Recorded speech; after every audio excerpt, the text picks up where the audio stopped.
Alors, messieurs, aujourd'hui, nous sommes entrés dans une nouvelle année.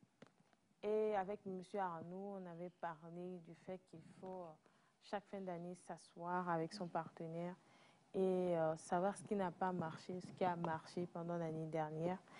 Et bon, la première question de savoir, pour ceux qui nous suivent, à vous les premières, est-ce que déjà, vu qu'on est déjà entré dans l'année, est-ce que c'est tard de pouvoir refaire son bilan et de remettre les trucs en place pour l'année dans laquelle on est entré? Alors, merci Miss Light. Et alors, nous disons bonjour à nos téléspectateurs et tous ceux qui nous suivent. Et nous souhaitons donc une belle année 2025 à tout le monde. La santé, la communion avec ses semblables, la paix et l'argent, le bien-être. Voilà. Merci. Donc, à cette question, non, il n'est pas encore tard de faire son bilan. Vous savez, le bilan, pour pouvoir lancer une nouvelle année ou bien une nouvelle phase de sa vie, le bilan est indispensable. Donc, en fait, ce n'est jamais tard de faire le bilan si on ne l'a pas encore fait. Puisque si tu ne fais pas le bilan, tu ne sauras pas mieux planifier l'année qui vient ou la saison qui vient pour savoir qu'est-ce qui a marché, qu'est-ce qui n'a pas marché, qu'est-ce qu'on peut améliorer. Là, tu vas faire le pilotage à vue, tu vas naviguer à vue. C'est quand il y a un problème que tu réagis. Ce n'est pas bien pour l'humain. Pour une société organisée, encore un couple qui est une entreprise très complexe, plus complexe que les entreprises que nous avons, il faut forcément faire le bilan de l'année écoulée, pour voir ensemble à deux qu'est-ce qui a marché, qu'est-ce qui n'a pas marché, qu'est-ce que nous pouvons améliorer, si ce n'est pas encore fait en décembre. Vous savez aussi parfois, si ce n'est pas planifié depuis l'année, enfin si je prends aujourd'hui, si ce n'est pas planifié en 2024, dans les débuts là, qu'en fin d'année je ferai le bilan, c'est ce qui va faire que les activités de décembre vont t'occuper, tu ne le feras pas. Tu seras en janvier. Donc maintenant que tu es en janvier, c'est le moment de le faire. Et il faut le faire jusqu'à le mois, à la fin du mois de janvier. En tout cas, toute personne bien organisée doit faire son bilan de 2024 si ce n'est pas encore fait. Et maintenant, se projeter dans l'avenir, essayer de voir qu'est-ce que nous allons faire, se fixer maintenant des objectifs pour la nouvelle année. Et c'est ce qui va nous permettre de pouvoir réussir. Donc, ce n'est pas encore tard de faire le bilan de son année. Oui. Donc, ce n'est pas encore tard. Et comment est-ce que... on a parlé de voir ce qui est bien, ce qui n'est pas bien. Mais quand on parle de ce qui est bien, ce qui n'est pas bien, pour certaines personnes, il y a certains hommes ou certaines femmes qui ne comprennent pas de quoi est-ce qu'il faut vraiment parler. Quand on parle de parler, en fait, en couple, de ce qui a marché, ce qui n'a pas marché. Les gens ne savent pas vraiment de quoi il faut parler concrètement. Donc, dites-nous. Il faut tout dire. Hein. Aujourd'hui, il faut tout dire. D'accord. Bonjour à tous. Bonjour, Monsieur Abraham. Et bonne année à tous. L'homme qui nous doit. À ma femme et à ma petite princesse. Oh. Alors, parlant des objectifs, Oui. comme Arnaud l'a dit, il faut premièrement faire le bilan de ce qui a été fait durant l'année 2024. Parce que une chose est sûre, s'il n'y a pas de bilan, il n'y a pas de projection. C'est le bilan qui vous rend beaucoup plus conscient de ce que vous avez fait. Et maintenant, là où vous devez vous projeter. Et lorsque vous faites le bilan, ce que moi je conseille la plupart du temps, c'est de vous féliciter pour des petites victoires que vous avez eues durant l'année 2024. Que ce soit des grandes victoires, même les moindres, félicitez-vous. S'il y a lieu, faire une petite fête pour vous galvaniser, vous remercier du fait que vous avez pu tenir depuis janvier 2024 jusqu'à décembre 2024. Maintenant, lorsqu'on parle de bilan, il y a 3 choses essentielles sur lesquelles l'être humain doit faire le bilan. Du moment où nous sommes tripartites, c'est-à-dire nous avons un esprit, nous sommes un esprit dans un corps et nous possédons une âme, le bilan doit concerner ces 3 aspects-là. Vous devez prendre votre vie sur le plan spirituel, que vous soyez chrétien ou musulman ou animiste, c'est très important d'évaluer votre niveau spirituel parce que, peut-être on en parlera après, la vie est purement spirituelle, en premier lieu. Donc, vous devez faire le bilan sur l'état de votre esprit, comment est-ce que vous avez réagi à des péripéties durant toute l'année dernière, qui ont des causes spirituelles, quelle a été votre capacité de les supporter et de vous défendre. Et après, l'aspect spirituel, il y a l'aspect émotionnel qui vient quels ont été les défis émotionnels auxquels vous avez fait face, vos réactions, vos accomplissements, et maintenant, quelles sont les résolutions que vous devez prendre sur le plan émotionnel pour l'année à venir. Et l'autre aspect qui est l'aspect psychorelationnel, qui touche également le matériel, le financier. Vous allez faire le bilan, vos accomplissements sur le plan financier durant toute l'année 2024, les projections que vous avez faites au début, les accomplissements que vous avez faits, quel est le taux de réussite. Voilà, c'est sur ces aspects-là. Il y a aussi l'aspect relationnel. Quels ont été le réseau ou bien les relations que vous avez eues tout au long de l'année 2024? Qu'est-ce que ces relations vous ont apporté? Une chose est certaine, votre vie, en termes de réussite, repose à près de 80% sur les relations. Aujourd'hui, ce n'est pas le fait que je suis très intelligent que je vais réussir, non. C'est les relations premièrement. Dieu lui-même se base sur des relations. Donc, quel est le niveau de relations que j'ai eu au cours de 2024? Qu'est-ce qu'ils m'ont apporté? Qu'est-ce que je les ai apportés? C'est sur la base de ces aspects-là qu'on fait des projections maintenant pour réussir son année 2024 et 2025, pardon. OK. Oui, monsieur. D'accord, merci. Et merci Abraham. Tel qu'il a dit ça, il a touché beaucoup plus le bilan personnel. Et lorsque nous sommes en couple, ça ne nous empêche pas de faire chacun son bilan personnel et ensuite de vous asseoir et réaliser le bilan du couple. Donc, au niveau du couple, avant d'y revenir, je veux dire ceci. C'est important, lorsque vous êtes couple, de savoir là où vous allez. Lorsque vous savez là où vous allez, les moments de bilan sont beaucoup plus faciles parce que là, vous allez voir quelle est la distance parcourue. Est-ce que nous sommes en train de nous approcher de notre objectif ou non? Maintenant, en couple, pour ceux qui ne l'ont pas encore fait, parce que ce n'est pas tout le monde qui le fait forcément, c'est maintenant de s'asseoir. Quand on dit qu'est-ce qui a marché, c'est sur tous les aspects de votre vie de couple. En termes de communication, est-ce que ça a été bien? Est-ce que je me sens, au cours de l'année, je me suis senti aimé de toi? Est-ce que tu t'es senti aimé de moi? Quelles sont les choses que je fais qui te dérangent? Quelles sont les choses que tu fais qui me dérangent? Donc, vous devez pouvoir faire la liste de ces choses-là. Et dans le bilan, pour le couple, il y a deux éléments essentiels qui gênent dans les couples. Il y a la vie sexuelle. Vous devez voir, est-ce que ça a marché, ça n'a pas marché, qu'est-ce qu'il faut corriger? Il y a la vie financière. Au niveau financier, quels ont été les problèmes, quelles sont les difficultés qu'on a eues, comment on les a surmontées, quelles ont été les attitudes de l'autre qui ne nous ont pas plu au cours de l'année. Donc, voilà les choses. Nous avons parlé ici, et je ne manquerai jamais de revenir dessus, parce que chaque fois qu'on va parler des humains ensemble, on va parler de leur tempérament et de leur langage d'amour. Ouais. Parce que si vous deux, vous n'avez pas les mêmes langages d'amour, est-ce que l'autre a su parler mon langage d'amour au cours de l'année? Est-ce que je me suis senti vraiment qu'on m'a aimé? Donc, c'est dans le langage d'amour, je le saurai. Au niveau de mon tempérament, parce que chaque tempérament a son avantage et son inconvénient, est-ce que les inconvénients, enfin, les aspects de faiblesse de mon tempérament ont joué négativement sur l'autre?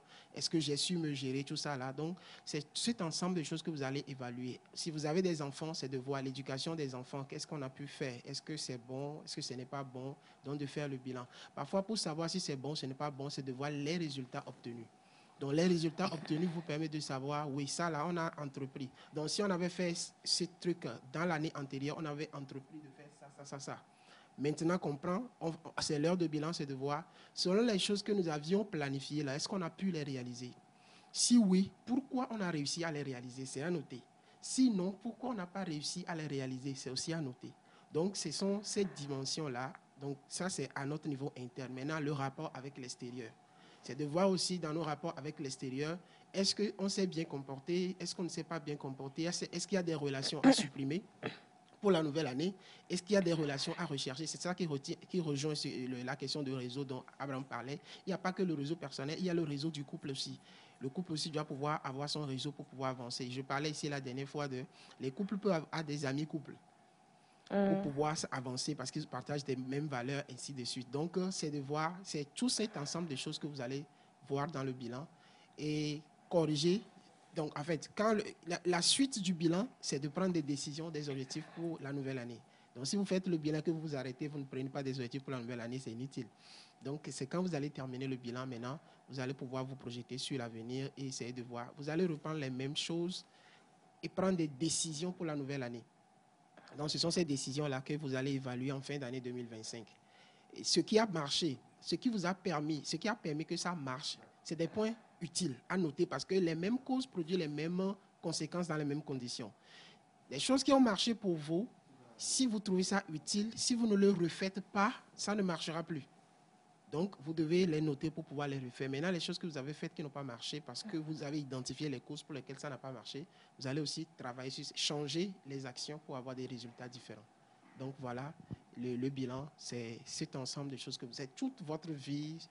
Selon là où vous allez, c'est pourquoi j'en ai parlé premièrement, selon là où vous allez, vous devez identifier là où vous allez. Et même ceux qui ne savent pas, il y a des gens qui sont en couple aussi qui ne savent pas là où ils vont. En ce moment, ils peuvent réfléchir dessus. Où est-ce que nous voulons aller? Pardon, question. Parce qu'il y a quelqu'un qui nous suit qui ne comprend pas. Là où on va, là, c'est où? C'est quoi? Là où vous allez, ça veut dire quoi?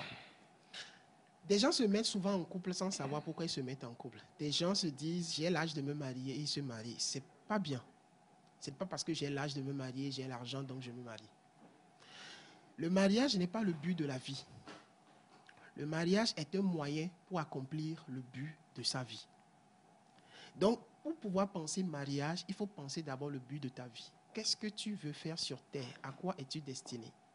Vous savez, ça se passe dans toutes les cultures. C'est parce qu'aujourd'hui, beaucoup de choses sont perdues que nous ne savons. Quand vous prenez dans l'animisme, quand un enfant naît là, on fait des cérémonies pour savoir cet enfant-là doit faire quoi.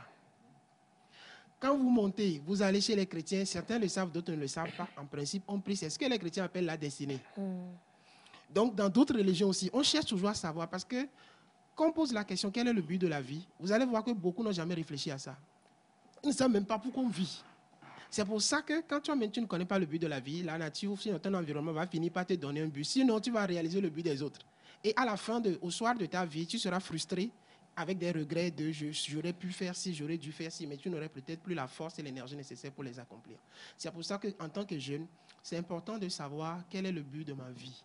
Quelle est cette chose que je dois faire sur la terre pour être épanoui? Tu dois travailler et le chercher.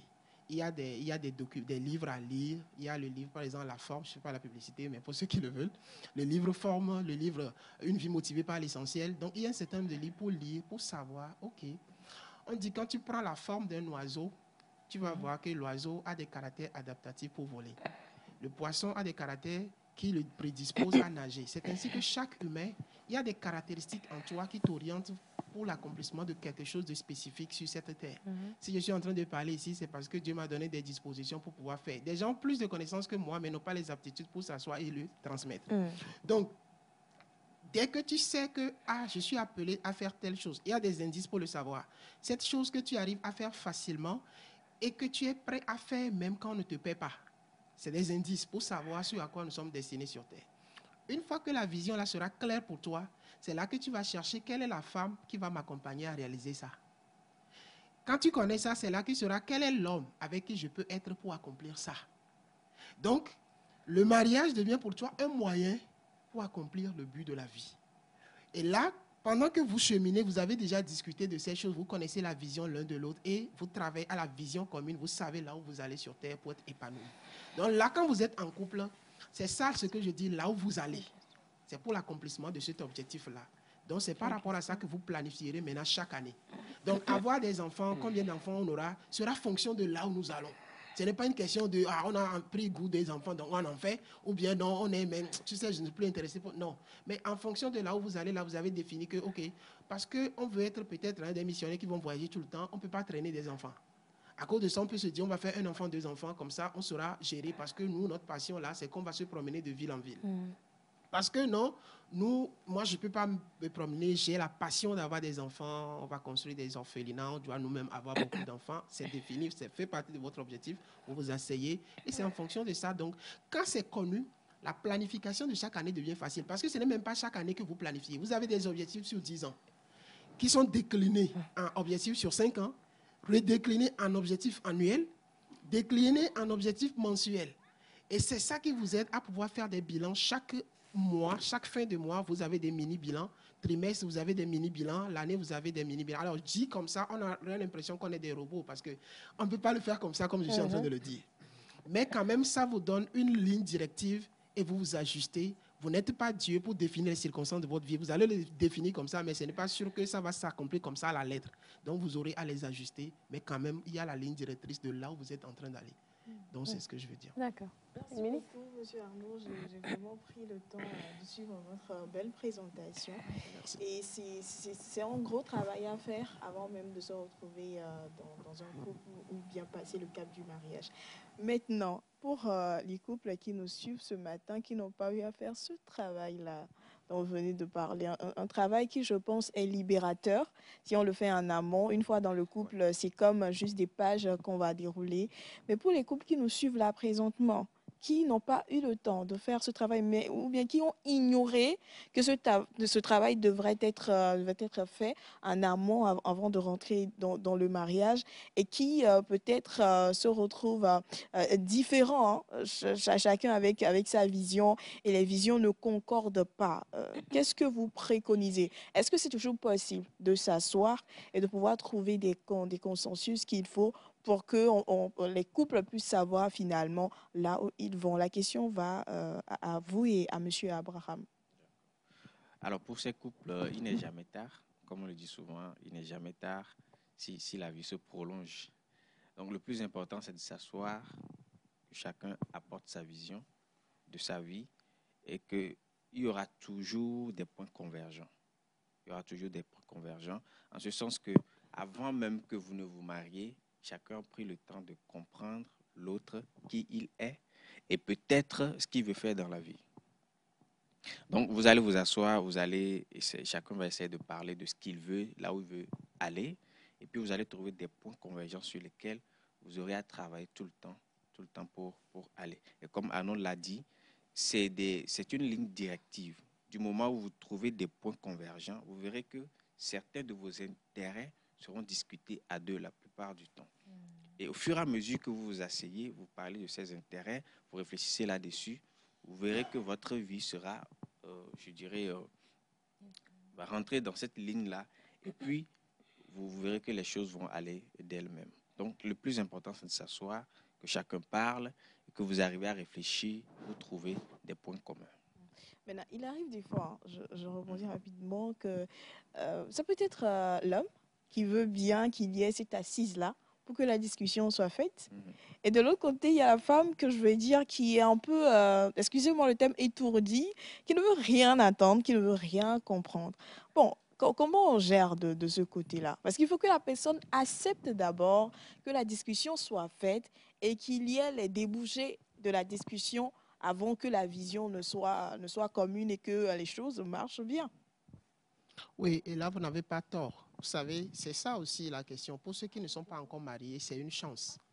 C'est une chance pour ceux qui ne sont pas encore mariés d'avoir les bonnes informations avant de s'engager. Quelqu'un disait là, je ne sais pas si c'est ici, je l'ai dit, quelqu'un dit, pour réussir dans le mariage, parce que vous êtes à deux, toi seul, tu ne peux pas y arriver. C'est comme quand tu veux conduire ta moto ou bien ta voiture et te dire que tu veux être préservé d'accidents. Ça ne dépend pas de toi seul. Tu peux maîtriser le cours de la route, tu peux conduire très bien, mais ça ne te garantit pas que tu ne feras pas d'accident. Parce que quelqu'un d'autre qui est aussi sur la route peut te renverser. Parce que lui, voilà. Et c'est ce qui se passe dans le mariage. Tu peux avoir toutes les bonnes volontés, les bons désirs et autres, mais s'il arrive que tu te retrouves avec celui ou celle qui ne l'a pas, c'est compliqué. C'est pour ça que ceux qui ne sont pas encore mariés ont ce genre d'informations encore de la chance. Maintenant, quand vous êtes déjà en couple, tout n'est pas perdu. Mais sauf que c'est un peu difficile. Parce que celle ou celui qui ne le veut pas dans le couple-là, ce n'est pas un couple qui vient de se constituer. Il y a eu tellement de choses qui ont fait que, quelque part là, il n'est plus intéressé par tout ce que tu vas dire. Donc, ce n'est pas simple. L'être humain est complexe. Donc, il va falloir commencer par discuter avec cette personne. Nous tous, je l'ai dit ici, nos actions sont définies par notre système de pensée, notre système de croyance et autres là. Ça veut dire que cette dame ou ce monsieur, il y a un travail à faire sur lui pour arriver à changer son système de pensée, pour qu'ils comprennent maintenant l'utilité de s'asseoir et de penser mariage, c'est-à-dire pour le progrès de leur relation, bien de leur foyer. Beaucoup sont dans le mariage sans connaître même le but du mariage et ne savent même pas qu'il faut travailler. Il n'y a aucun foyer qui réussit et qui est heureux par hasard. Ça n'existe pas. C'est-à-dire que quand tu vois un foyer qui marche là, c'est qu'ils ont travaillé. Il n'y a pas de foyer parce que les deux s'aimaient, ils se sont mis ensemble et puis tout. Ils ont travaillé. Sans travail. C'est une décision, vous avez le dire. C'est ça, c'est une décision. Sans travail, ça ne marchera pas. Donc, inutile de s'attendre à ce que par hasard, votre foyer va marcher parce que vous deux, vous êtes là, vous vous aimez. Non. Donc, quand on dit qu'il faut travailler dessus, c'est qu'il faut connaître les lois et les règles, les principes à appliquer. Quand vous ne les connaissez pas, les mêmes causes produisent les mêmes effets dans les mêmes conditions. Vous ne les appliquez pas. Vous savez, le fonctionnement et la réussite du foyer n'est pas question de je suis chrétien, je ne suis pas chrétien. Non, c'est les principes et les principes sont universels. De sorte que si vous êtes païen, vous les appliquez, ces principes-là, ça va marcher. Vous êtes chrétien, vous les appliquez, ça va marcher. Voilà. Donc, quand vous ne connaissez pas les règles et les principes et que vous n'êtes même pas prêt à les accepter, ça ne va pas marcher. Donc, vous serez malheureux dans le foyer. Maintenant, on peut travailler sur la question posée, c'est arriver à convaincre l'autre de la nécessité de faire ce travail-là. C'est de discuter, de comprendre pourquoi il refuse. Quels sont ses objectifs à lui dans la vie. Il se peut qu'il refuse parce que tout ce que tu dis là, lui il est en train de dire, on va penser l'éducation de l'enfant, on doit chercher l'argent pour nourrir l'enfant, tu dis qu'on va s'asseoir pour réfléchir sur le foyer. On dit que l'enfant doit... Vous voyez un peu? Donc tu dois d'abord chercher quelles sont ses motivations, ses intérêts. Aller d'abord dans cet intérêt-là. Et essayer de le ramener à partir de cet intérêt vers le lien qui existe entre l'intérêt qu'il a et ce que tu veux que vous fassiez. Pour pouvoir l'amener, parce que tu ne peux pas imposer ou obliger l'autre dans ce que nous sommes en train de dire. C'est une question, l'autre aussi doit apporter son cœur, tu dois apporter ton cœur pour que ça marche. Donc voilà comme ça, la manière dont on peut arriver à amener l'autre. Maintenant, ce n'est pas bien d'avoir des couples en l'air. C'est-à-dire des couples qui n'ont pas de parrain, qui n'ont pas de personnes, qui sont des personnes ressources, que ces personnes qui sont dans le couple écoutent. Quand vous vous mariez avec un mari qui n'a pas de père, c'est-à-dire le mari est le père, n'est-ce pas? Donc un père qui n'a pas de père, c'est compliqué. Quand ton mari a personne sur cette terre que lui l'écoute et que tu fais de lui ton mari, c'est difficile. Pour ceux qui ne sont pas encore mariés, c'est un conseil, ne le faites pas.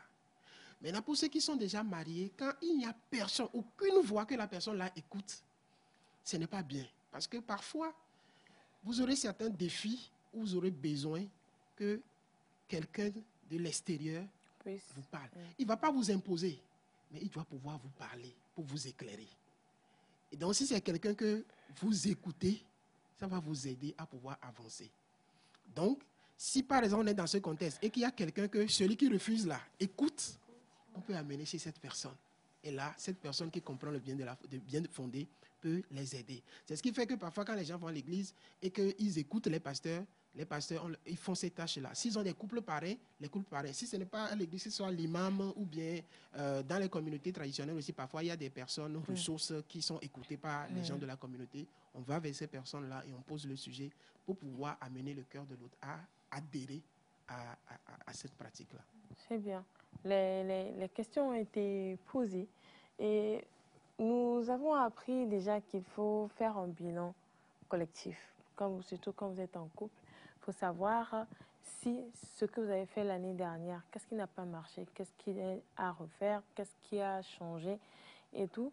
Donc, on va dire que l'année 2024 est passée. Là, maintenant, M. Arnaud, M. Abraham, on est entré dans l'année 2025. Et on se dit construire une année 2025 en couple. Donc, pour ceux qui nous suivent actuellement, j'aimerais que vous donniez un message. Parce que déjà, pendant les fêtes, il y en a qui ont eu des bisbilles, des petites insultes sorties par-ci, par-là et tout. Et déjà, les conseils que vous venez de donner, quand ils vont les ramener déjà à l'ordre, vont les rappeler à l'ordre pour pouvoir s'asseoir et revoir les choses. Mais non. Quel conseil est-ce que vous allez donner pour quelqu'un ou bien pour un couple qui est conscient que cette année, on veut un changement? On veut un changement. Comment est-ce qu'ils peuvent construire leur année? Parce que déjà, M. Abraham a parlé du côté spirituel de la chose. Il a dit, tout est spirituel. Nous sommes faits d'âme, de corps et d'esprit, mais tout est spirituel. Mais c'est à part le côté spirituel et tout, qu'est-ce qu'il faut vraiment mettre dedans? On parle de l'attention, on parle de l'affection, on parle des mots-clés et tout ça, mais qu'est-ce qu'il faut vraiment mettre dedans? Donner, pour ceux qui nous suivent actuellement, qui ont besoin de ces conseils-là, et il faut vraiment qu'on les aide. Il y a des petits trucs qu'il faut vraiment leur dire aujourd'hui. Donc, vous êtes parti, c'est parti. D'accord. Je crois que la seule phrase importante que je peux dire Concernant à ces couples, c'est de se former. De se former. Vous savez, Tony Robbins a dit, il n'y a aucun problème que la formation ne peut résoudre sur cette terre. Et même la Bible a dit, beaucoup périssent faute de connaissance. Ce qui vous donne la connaissance, c'est de la formation. L'information que vous allez acquérir lors d'une formation. Donc, à ces couples, mon premier message, c'est aller à l'information, allez vous faire former. Si vous vous êtes assis et que vous avez identifié les domaines dans lesquels vous avez des défis, ou bien vous voulez faire des exploits, la première chose à faire, c'est d'aller chercher l'information qui va vous apporter maintenant la capacité à pouvoir mettre en place des actions pour pouvoir accomplir ce que vous voulez accomplir cette année. Donc, la chose importante, c'est aller vous faire former pour augmenter en valeur. Et là, vous aurez les résultats attendus. D'accord. Monsieur Arnaud? Voilà, merci. Donc, ce que Abraham dit, la formation, c'est capital. Vous savez, surtout dans nos milieux ici, là, on avait étudié pour avoir des diplômes. Et une fois qu'on a cessé d'étudier, on a pensé que c'est fini. Et il y a des gens qui n'ont plus ouvert un livre, maintenant, ça fait longtemps. Depuis qu'ils ont... Ils ont eu la Ils ont maîtrise. eu leur diplôme, c'est fini. Alors que la formation est continue. Nous sommes dans un monde aujourd'hui où la formation est beaucoup plus facile. C'est comme ça que la distraction est très facile. Quand tu prends TikTok, tout est programmé pour que tu ne le laisses, te déconnectes pas. Tout ça là, il y a des informations utiles, des informations inutiles qui se mélangent. Finalement, tu écoutes de l'utile, de l'inutile, de l'utile, de l'inutile, et finalement, ton cerveau même ne sait pas qu'est-ce qu'il va retenir. Ouais. Cherchez des bons livres sur les thèmes liés au domaine dans lesquels nous voulons nous développer. En couple, hein, cherchez des livres à lire sur les aspects de notre couple qui ne fonctionnent pas. Donc la formation, parfois tu cherches à te former, mais si la formation de ce domaine-là n'existe pas, ou bien si ce thème n'existe pas, ça aussi, ça te laisse. Alors nous, il y a l'école des jeunes célibataires équilibrés. Je profite en même temps pour en parler. Pour ceux qui, cette année 2025, certainement en février, on va démarrer. Les gens peuvent venir suivre les formations avec nous. Et il y a d'autres aussi qui font les mêmes formations que nous. Il y a le docteur Jacques Tocco et d'autres écoles également qui font les formations de ce genre. La lecture des livres. Moi, je mets souvent... J'ai parlé avec une fille la dernière fois qui dit « Ah, je n'aime pas lire ». D'abord, quand j'ai discuté avec lui sur son problème de la dépression, tout ça, quand on a commencé par sortir, je lui ai dit « Est-ce que tu es prêt à payer le prix ?» Elle dit oui. Donc, dans le cheminement, maintenant, je lui dis « Tu dois lire tes livres ». Elle dit « Je n'aime pas lire ». Je dis « Voilà, j'ai parlé. Est-ce que tu es prêt à payer le prix ?» Donc, on ne peut pas vouloir se développer, c'est-à-dire vouloir la même chose et son contraire en même temps. Il y a toujours un prix à payer. La gratuité n'existe pas. Donc, il y a un prix à payer.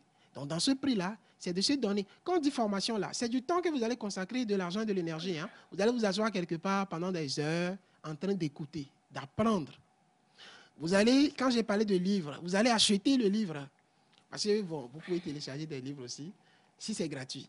Sinon, vous serez obligé d'acheter pour pouvoir lire. C'est ça de l'investissement en soi et donc l'investissement pour le couple que vous devez faire. Maintenant, l'élément que je voulais ajouter, c'est la communication. Dans le couple, la communication est le maître mot. Quand vous ne communiquez pas, il ne faut jamais, et souvent c'est les femmes qui le font, c'est-à-dire tu as l'intention que l'autre doit deviner ce que tu veux et le fasse. Ça ne marche pas en couple. Il faut devenir devin des fois. Faut devenir devin des fois. Les hommes ne sont pas des dieux pour savoir, parce que c'est typiquement féminin, c'est féminin. Ça fait plaisir à la femme lorsqu'elle ne l'a pas dit, tu l'as fait. Dans les périodes où on fait la cour à la femme, là, ça arrive facilement. Mais quand vous êtes marié, là, ce n'est plus évident.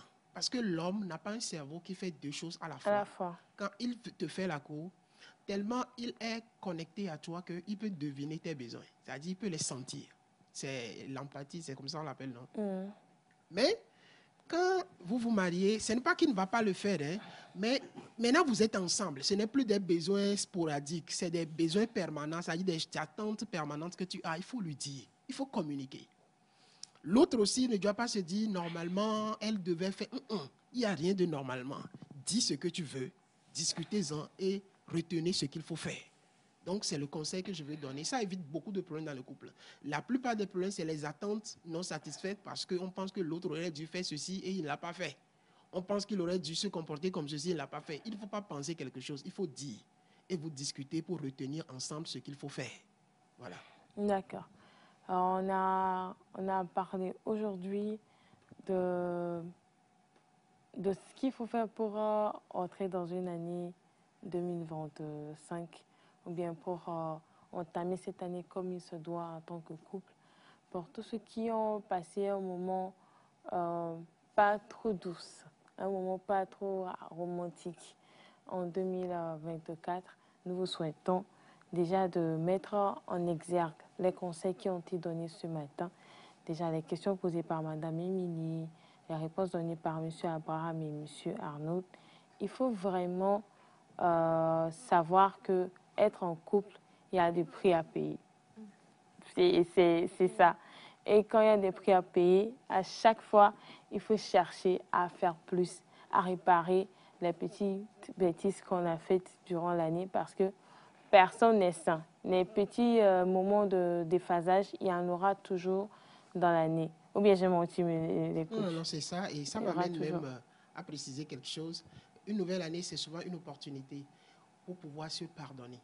Les choses qui ont été pas bien dans l'année passée là. Pardonner et considérer que cela n'a jamais eu lieu. C'est-à-dire le pardon qui efface pour recommencer la nouvelle année, sans plus dire l'année passée tu m'avais fait ceci, tu m'avais fait... Déposez tout ça là, reprenez de nouveau. Ok. Il faut déposer les fardeaux de l'année passée. Parce que pour... Je ne voulais pas dire ça. Je ne voulais pas dire ça. Il faut déposer les fardeaux de l'année passée et faire face à cette année. C'est mieux. Et faire face à cette année. Je crois que c'est ce qu'il faut faire. Donc, on parlera prochainement de finances. Surtout quand on finit les moments de fête. Il y a la Champions qui frappe à la porte. Donc, et ça cause aussi d'autres choses. Surtout quand l'économie n'est pas, ou bien qu'il n'y a pas une bonne programmation de ce qu'il faut faire comme dépenses et tout. Donc, on en parlera. C'est un sujet qui tient vraiment à cœur à M. Ama. Donc, on en parlera aussi. Parce que lui-même, de toute façon, il a fait pour payer le mouton là. Et puis, il a mangé ça nous là. On va faire ça. On va nous dire comment l'argent là, tout ça là, on va en parler. Madame Émilie. Oui, hein? Donc, nous, les femmes du plateau, actuellement, nous sommes gamés sur vous.